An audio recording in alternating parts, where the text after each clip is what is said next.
بسم الله الرحمن الرحيم. الحمد لله رب العالمين، والصلاة والسلام على حبيبنا وقائدنا محمد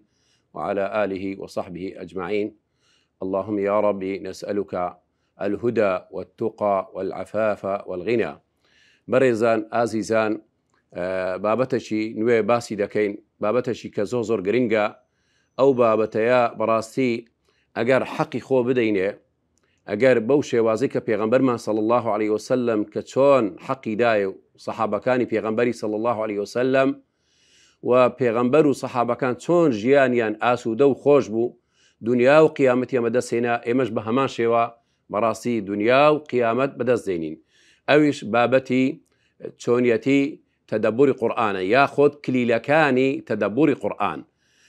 ئەو بابەتە بەڕاستی ئێمەی ئەوڕۆ موسڵمانان لەو جەنجالی و لەو غەفلەتە و لەو مەشغەڵەتە و لەو کێشە و مەشاکلانی ئەوڕۆ هەیە. بەڕاستی ئەو بابەتە زۆر پێویستە و گرنگە لۆ ڕۆژگاری ئەوڕۆمان جارێکی تر بینەوە باوشی قورئان و بێنەوە لای قورئان بۆی وەکو باسمان کرد ژیانمان خۆش و ئاسوودە بیت. کلیلەکانی تەدەبوڕ القورئان بەڕاستی ئەو کلیلانە کە دەکلیلن، ئەو کلیلانە ئەگەر هاتو ئێمە وەکو چۆن باسمان کرد پێغەمبەر صلی الله علیه وسلم سەحابەکان بە شێوازی خۆیان بەکارهێنا، ئێمە جوای بەکاربێنین، بەڕاستی ئێمە ئەو پەڕی سەرکەوتن و ژیان و بەختەوەری دنیا و قیامەت بەدەست دێنین. بەڵام لە سەرەتا پێشی بسمە سەر بابەتەکەی پێم خۆشە وەکو یەکەم جار واتا و معنای تەدەبوڕ چییە؟ تەدەبوڕ بەڕاستی معنای تەفەکوڕە، تەفەکوڕ لە ئاەتەکانی قورئان، تێڕوانین لە ئاەتەکانی قورئان بە شێوەیەکی زۆر فراوان، بە شێوەیەکی زۆر شامل، حتا هەرچی مەبەست و واتا و معنایەکانی ئاەتەکان و وشەکانی قورئانی پیرۆز زۆر بە جوانی لی تێبگەین، واروها بەراوردی بکەینەوە لەگەڵ ژیانی ڕۆژانەی خۆمان. ئەگەر هاتو ئەمە بەو شێوازە ئێمە لی تێڕوانینمان کرد، واروها و هەموو مەبەستەکانی قورئان تەفەکوڕمان لێ کرد، معنایەکانی لە دوور و نێزیک هەوڵمەندە پێی بگەین، ئەو بەڕاستی ئەو کاتەی واتای تەدەبوڕ و وەکو دەڵێن وشەی تەدەبوڕ بەو شێوازە ئێمە حەقی خۆی دەدەینێ. و تەدەبوڕیش طبعا لە قورئاندا ئێمە چەندین ئاەتەکانی قورئان داوای کردووە لە ئێمە کەوا تەدەبوڕ بکەین. بەڕاستی مجموعە ئاەتێکی زۆرە ئێمە کە بانگەشەمان دەکات و بەڵکو خوای گەورە گلەیی و گازندەمان لێ دەکات، وەکو ئێمەی موسڵمان کە بڕوا و ئیمانمان بە خوای گەورە هیناوە، بە پێغەمبەر و بە پەیامەکەی کە قورئانە کتابەکەیتی خوای گەورە داوای کردووە لەو قورئانە لەم کتاب و پەیامە ئایا بۆچی تەدەبوڕی لێ ناکەین؟ کەوە وەکو خوای گەورە کە دەفەرمێت بسم الله الرحمن الرحيم أفلا يتدبرون القرآن أم على قلوب أقفالها. بەڕێزان کە تەمەشا دەکەین ئەو خیتابەی خوای گەورە بۆ چێیە؟ بۆ من و بۆ تۆیە. بەڵام ئایا چەند ئێمە لەسەر ئەو خیتابە، لەسەر ئەو ئاەتەیە چەند ڕادەوەسین لەسەری، چەند لێی تێڕوانین دەکەین و تێدەگەین و چەند جێبەجێی دەکەین کە خوای گەورە گلەی و گازندەی لە ئێمە دەکات. دەفەرمێتی ئەفەلا یەتەدەبەڕون القورئان، ئایا بۆچی تەدەبوڕ ناکەن، تەفەکوڕ ناکەن، تێڕوانین ناکەن لە واتا و معنایەکانی قورئانی پیرۆز؟ ئەم عەلا قولوب ئەقفالوها، ئایا دڵەکان کۆت و زنجیری لەسەرە؟ دیارە ئەوەیە وەکو ئەگەر تەدەبوڕ نەکەی معنای دڵەکانمان قفڵ دراوە، کە قفڵ دراوە بەڕێزان کلیلی دەوێت، دەبی بە دوای ئەو کلیلانە بگەڕێین بۆی ئەو قفڵەکانی دڵمان بیکەینەوە بۆ ئەوەی بتوانین کاریگەری قورئان لەسەرماندا هەبیت. کەواتە بۆیش ناویمان لێنایە کلیلەکانی تێگەیشتن لە قورئان، یعنی دارە دڵەکانمان تا ڕادەیەک قەپاتە کلیلەکان دەینینەوە بۆی دڵەکانمان بکەینەوە. هەروە خوای گەورە لە ئاەتێکی تریش دەفەرمێت ألم يأني للذين آمنوا أن تخشع قلوبهم لذكر الله. ألم يأني، آية كاتي نهاتوا خوای گەورە وەکو بڵێن دەفەرمێت، وەکو بڵێن محاسبەیەکە، ئەی مسلمانان کاتی نهاتوە ئێوە زیاتر قورئان کاریگەر و تەئسیرتان لێ بکات و دڵەکانتان ڕابچەرەکێنیت. أن تخشع قلوبهم لذكر الله، بۆ ذکری خوای گەورە، یعنی قورئان و ئاەتەکانی قورئانی پیرۆز، وما نزل من الحق، کەواتە ئەو ئاەتەکانی کە لە خوای گەورەوە هاتوتە خوارێک و حەقە. و ئاەتی سەیەمانیش بەڕێزان ئەمرە، فەرمانە داوان لێ دەکا کەەوە تەتەبوڕ بکەین. دەفەرمێت چیت؟ دەفەرمێت کتاب ئەنزەلناه ئیلەیکە مبارەک. وەصفی خوای گەورە چەند جوان دەکات بۆ وتەکانی خۆی، کەلامەکانی خۆی کە قورئانی پیرۆزە. دەفەرمێت کتاب ئەنزەلناه ئیلەیکە، ئەی محەممەد صلی الله عليه وسلم، ئەوە کتابەکە بۆ من دابەزاندووە بۆت لە لەوح المەحفوظ بە واسطەی جبریل بۆ تۆ، باشە مبارەکون، کتابەشی مبارەکە. بەڕێزان ئەو کتابە کە مبارەکە ئەگە بخوێنینەوە بە جوانی بە تەدەبڕ و بە تەفەکر، بەڕاستی ئێمەش مبارەک دەکات، ژیانمان مبارەک دەکات، ماڵ و منداڵمان مبارەک دەکات، هەموو ژیان و گوزارانمان مبارەک و خۆش دەکات، چونکە وەصفی خوای گەورەی کردووە ئەو کتابە خۆی بە مبارەک، کەواتە هەر چۆن سەحابەکان پێی مبارەک بوون ژیانیان و هەروەها ینی دنیا و قیامەتیان بەدەستێنە بە هەمان شێوە، ئێمەش ئەو کتاب مبارەکە وەکو خوای گەورە وەصفی دەکات، ژیان ئێمەش مبارەک دەکات. دوای ئەو دەفەرمێت چی خوای گەورە؟ لیەدەبەڕوا ئایاته. ئەو لامە لامی ئەمڕە لەسەر فعلی یەدەبەڕوا، کەواتە فعالەکەی دەکاتە شێوەی فەرمان و ئەمر، واجبە لەسەر ئێمە تێڕوانین و تەدەبڕ و تەفەکر لە قورئانی پیرۆز بکەین. بۆیە لە جوابی ئەو ئاەتانە بەتابەتێوێ ئەلم یەعنی للذین ئامنوا ئەن تەخشع قلوبهم لذکر الله،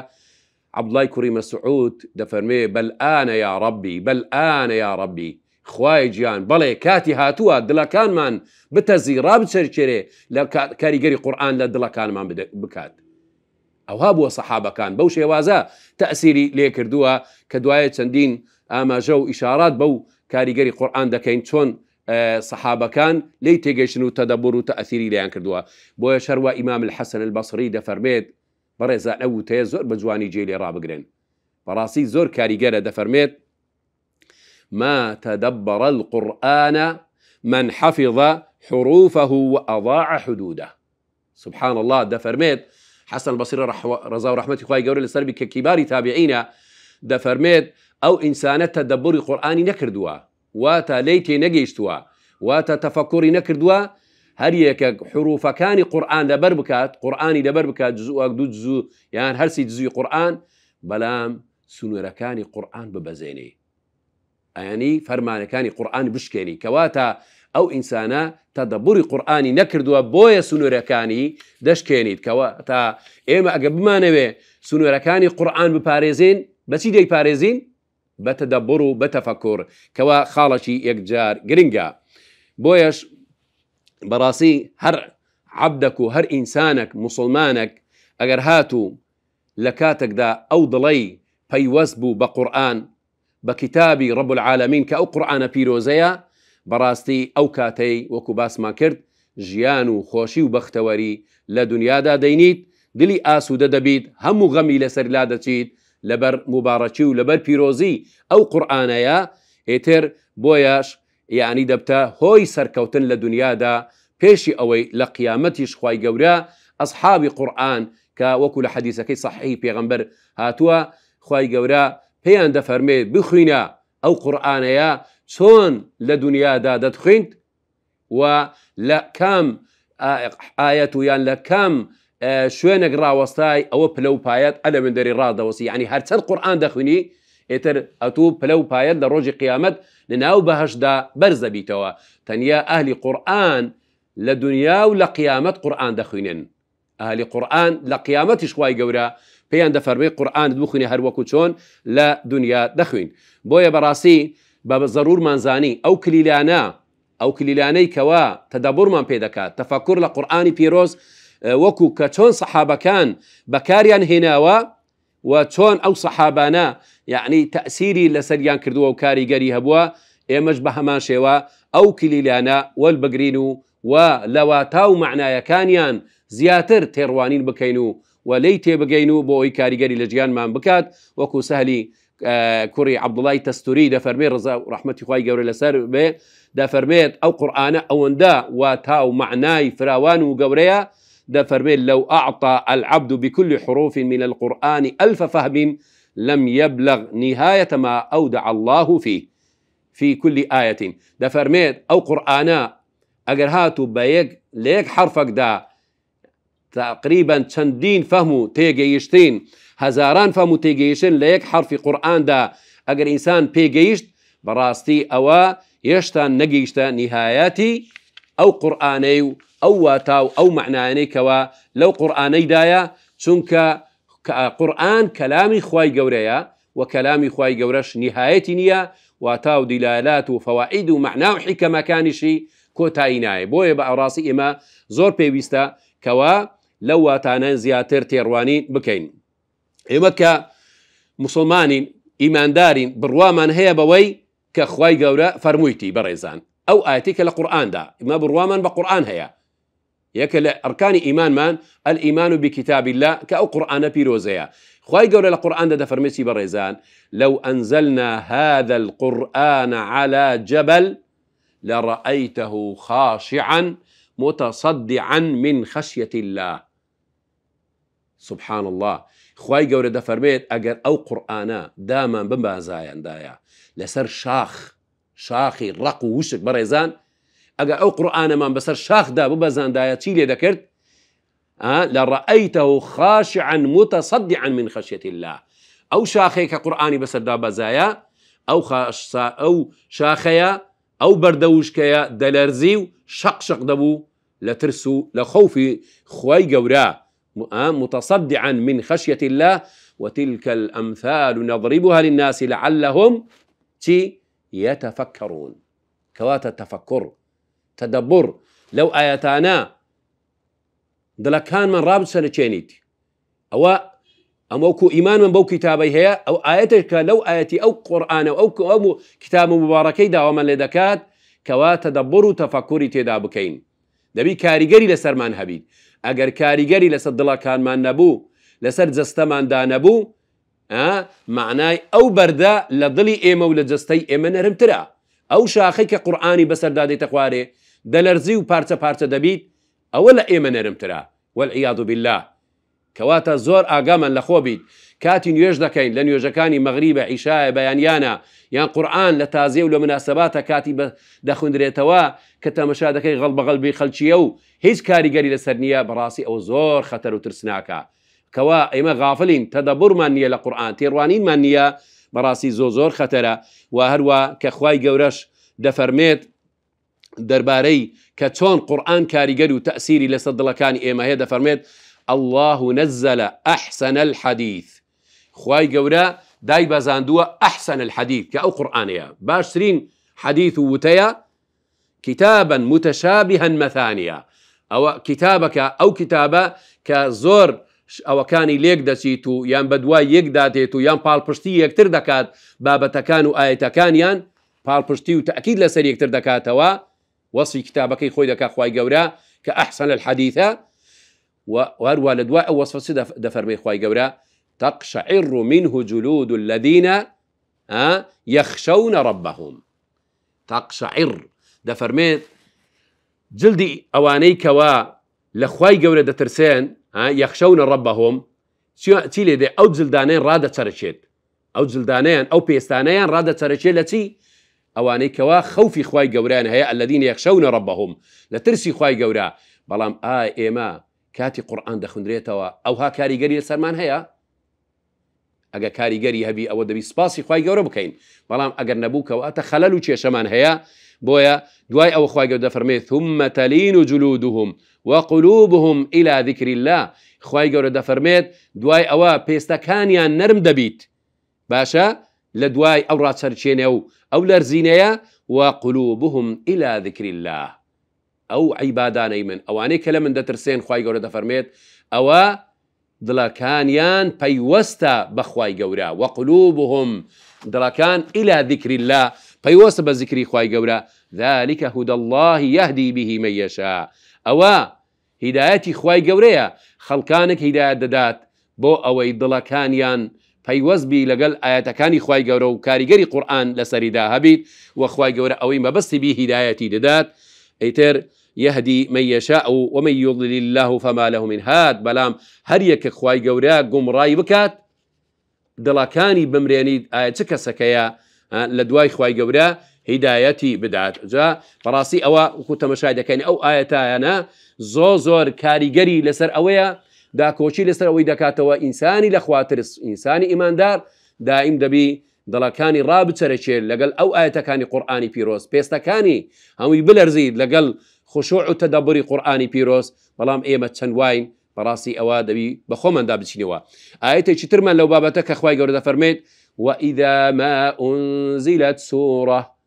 كاتي كقرآن داديت خواري سورتك يعني تن آيتك وإذا ما أنزلت سورة فمنهم من يقول أيهم زادتهم هذه إيمانا هندق الإيمان داران دفرمين طالين أريد شيء بواسطي أو سورتك هاتي تخواري إيمانك إلى نوضلي زياد بوا بڕواو یەقینی بەخوای گەورە زیاتر کردووە چونکە ئیمان وەکو ئێمە ئەهلی سونە والجەماعە بەڕێزان دەزانین يزيد وينقص يزيد بالطاعات يزيد بتلاوة القرآن يزيد بذكر الله يزيد بالصيام يزيد بالصلاة بالطاعات وأعمال الصالحة والصدقة بوتا كان بنيوجا بروجوا بذكر خواي گەورە بقرآن خوێندنە بصدقة وخير وخيرات أو ئیمانەکانمان ڕکێفەکەی زۆر زیاد دەبی بەڕێزان بەڵام ينقص بالمعاصي بە تاوان دڵەکانمان ئیمانەکانمان دڵەکانمان ڕق دەبیت و ئیمانەکانمانیشدا دەبەزیت ئیمانەکانمان دەرەجەی دێتە خوارێ بۆیە جا ئەو ئاەتەش وا باز دەکات دەفەرمێ ئیمانداران دەفەرمێن چێ بەو سوورەتەی کە هاتە خواری ئیمانی زیاد بوو زاد أيهم زادتهم هذه إيمانا فأما الذين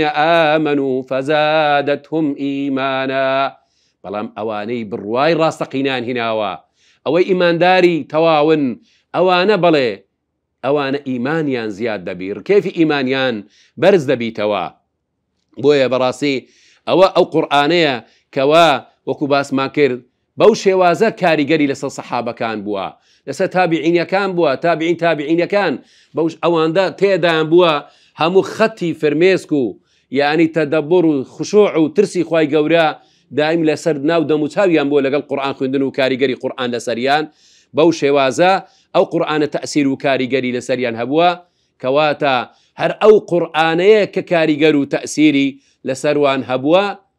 هەر ئەو قورئانەی ئێستا ماوە بەڵام بۆ ئێمە تەئسیرمان لێ ناکات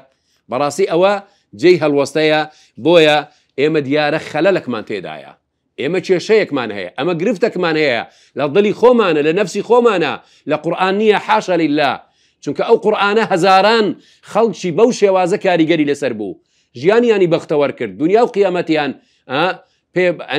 بەسەرکەوتون تێدا کەواتە دیارە خەلەل لە ئێمەیە لە دڵەکانی ئێمەیە وەکو باسما کرد دڵەکانمان کێشەی تێدایە کەواتە دەبی ئێمە لەو خەلەلەی بپێچینەوە چونکە ئەو قورئانە کاریگەر بووە ئەوە ساردە سەدەیە لەسەر خەڵکانەک و لەسەر ئیماندارێکی زۆر بەڵام ئێمە ئەو ڕۆکە لەو سەردەمەی ئێمە لەوانە هەندێکە بینکەوە ئەو کاریگەری لەسەرمان نەبیت کەواتە مەسائلی تەئسیر بوون بە قورئان سێ ڕوکنی هەیە بەڕێزان ئەوانە هەمووی پێشەچیە لەسەر کلیلەکانە بەڕێزان وەکو مقدمات بۆی دوایەوە بە جوانی بیستنە ناو بابەتەکەی سێ کلیل هەیە ئەو کلیلانە سێ ڕوکن هەیە سێ ئەسئنی و کوڵڵێن بنچینەی ئەساسی هەنە بۆ مەسەلەی کاریگەری یعنی هەر شتە کاریگەر لە شتێک بکە یەکەم شت المؤثر کاریگەر ئەو شتەی کە خۆی کاریگەرە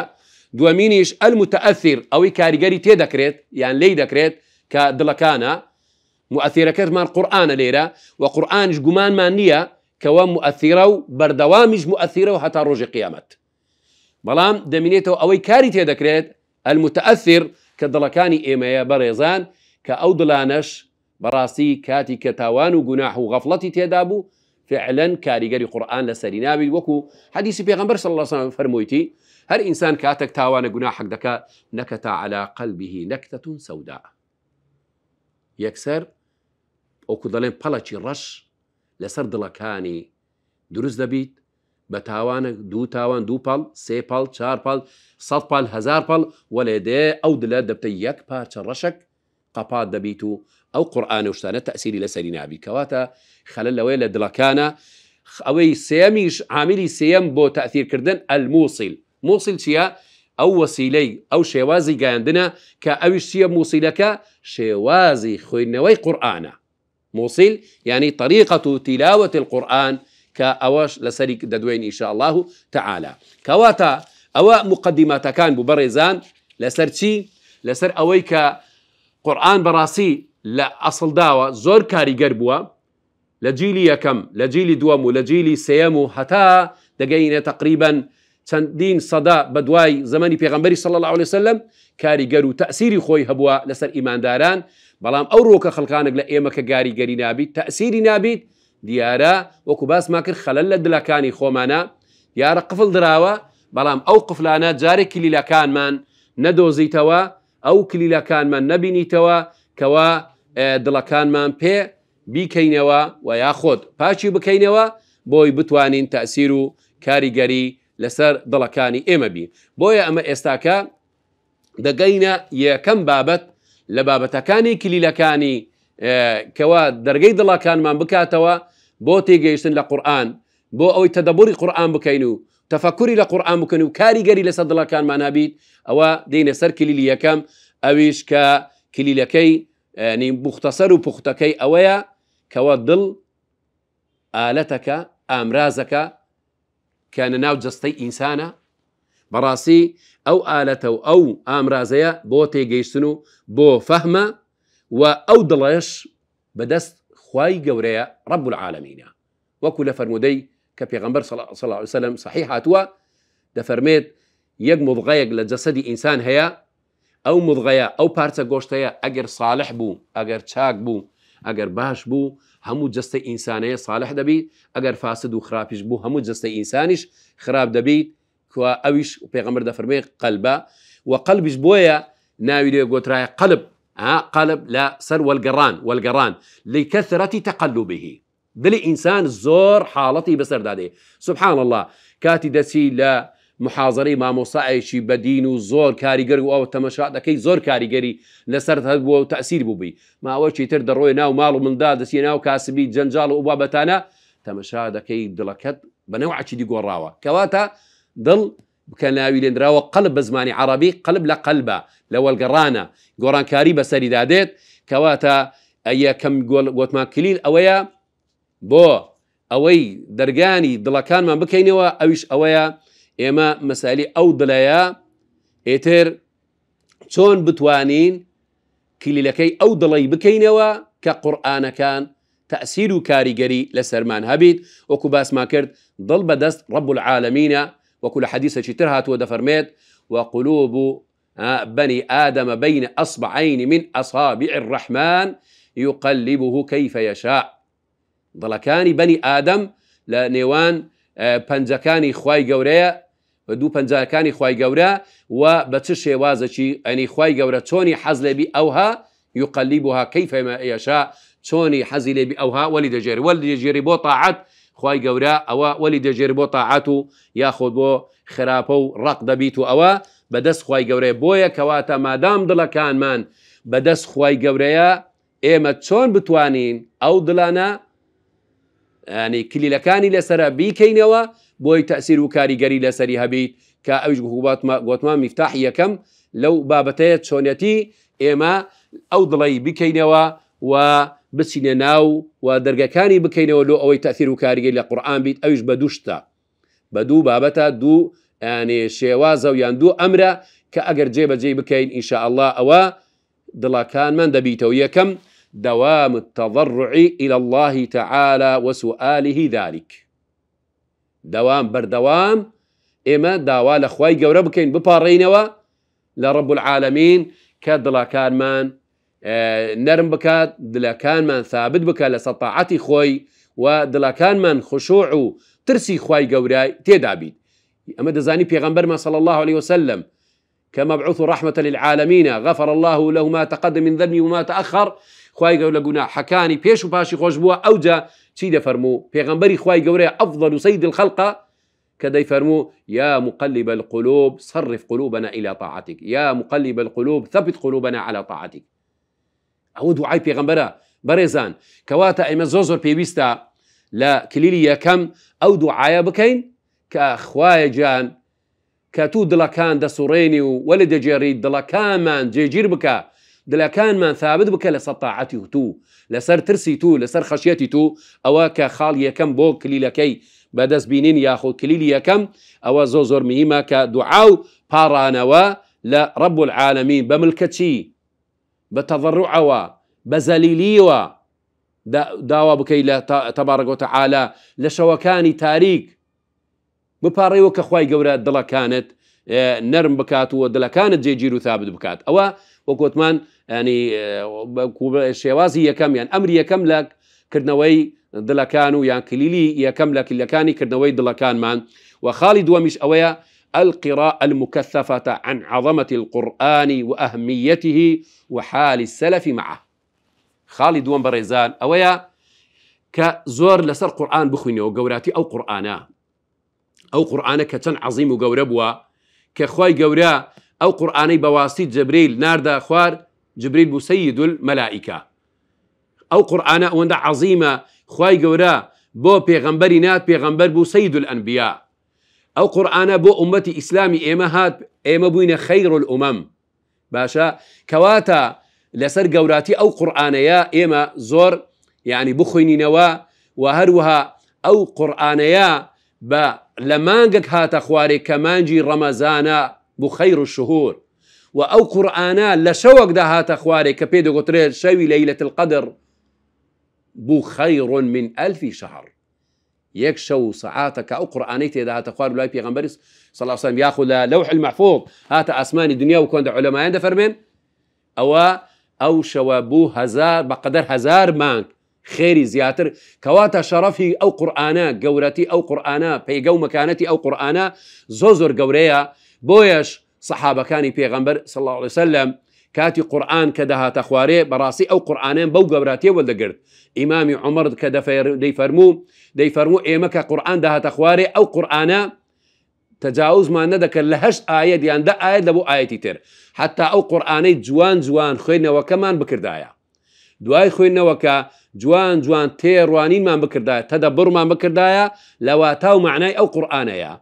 لتيجيشني أو قرآنا أو جا دواي أو قرآن كمان لبر ذكر دواي أو لبر كردنا كي عملوا تطبيق ما ذكر لجياني روجانا أو قرآنا تأمر شي تيدايا تنهي شي تيدايا حلال وحرام شي تيدايا أو يكسر جي ما ذكر قرآن هاتبو تطبيق نقبو مناظرات ومناقشة زانس وزانياري هوشك بابي أو يسودي لا جياني دا بكات أو إمام عمر دا فرمي بوشي وازا هشت آية من تواو ندكرت حتى أوهموا واتاو معناين من ليوان نقرتايا بويا سلف الصالح بياوة شاكا كانوا صحابة كان بوشي وازا لقى القرآن بونا بوشي وازا كاني لقرآن تيجيشتنو ودلا كان ينكرايتو لبو قرآن أو كلي لكي يكمبو وقوتمان ككلي يكم أو دوام بارانوا لخواي قورا دلا كان من جيجيرو ثابت بكات لسر ترسي خواي قورا لسر عبادتي خواي قورا لا خشوع ترسي الله سبحانه وتعالى وخالد ومنيش أو قوتمان كزور بخوينين ولا صر عظمتي أو قرآن وبيجي قرآن وجياني أو صحابة وتابعين وبياوتا كان ربانية كان الأخوات رسكان تون بنا لقى القرآن حاليا لقى القرآن تون بنا أواش بخالد وم أبو شوازة إما كليلية كم بدز دينين كوا درجاي دلا كارمان بكري توا لبو كاريجري كردني قرآن لسر جستو لسر لا شو دلا كان مان أو بشي يكما لبشي كليلة كاني تدبر القرآن كمقدمة يقبل سري باسي جوراتي أو قرآن أو جرينجي تدبروا وأوانيك تدبر القرآن ناكن وتشون سربيتي أمر رب العالمين ينكردوا ودواي أوش باسي يكلي لك مانكر لو كلي لانيك وزور جرينجا درجة كان من بكاتوا أوش بدعاء بارانوا وبيجي قرآن بيروس وأبو ديكو تايدينين إن شاء الله تعالى دواي أودينا سر كلي لكان تريش وصلى الله وسلم وبارك على نبينا محمد وعلى آله وصحبه أجمعين.